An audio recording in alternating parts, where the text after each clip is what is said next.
ડભોઈમાં પ્રતિબંધિત ચાઇનીઝ દોરીના જથ્થાનો વેપાર કરવા ટાંપ મારીને બેઠેલા લાલચુઓ ડભોઈમાં સ્થાનિક પોલીસ અને જિલ્લા એસ.ઓ.જી. ની ટીમોએ પ્રતિબંધિત ઘાતક ચાઇનીઝ દોરીના જથ્થા સાથે જુદા જુદા ઇસમોને ઝડપી પાડી અત્યાર સુધી 3 કેસ કરી કાયદેસરની કાર્યવાહી કરી છે.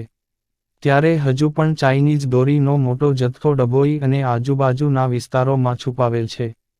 તેવા લાલચુઓ વધુ નફો રળી લેવા અને જાહેરનામું હોવા છતાં પણ પોલીસની નજર ચૂકવીને મોકો જોઈ વેપાર કરી લેવાની ફિરાકમાં જ હોવાનું જાણવા મળેલ છે.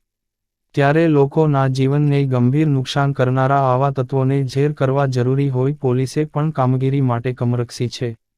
ડભોઈના ધર્મપુરી ગામ પાસેથી એકટીવા સ્કૂટર પર પ્રતિબંધિત ચાઇનીઝ દોરીનો જથ્થો લઈ જતો ઈસમ થોડા દિવસ અગાઉ ડભોઈ પોલીસના હાથે ઝડપાઈ ગયો હતો.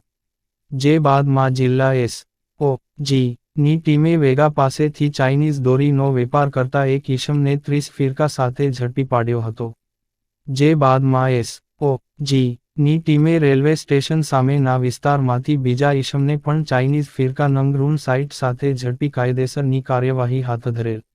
પોલીસની કામગીરીને કારણે પ્રતિબંધિત અને ઘાતક માનવ જીવનને ભયંકર નુકસાન કરનારી ચાઇનીઝ દોરીના જથ્થા ઝડપી પાડતા પતંગ બજારમાં ચાઇનીઝ રીલોનું વેચાણ કરનારા તત્વોમાં ફફડાટ વ્યાપી જવા પામ્યો હતો.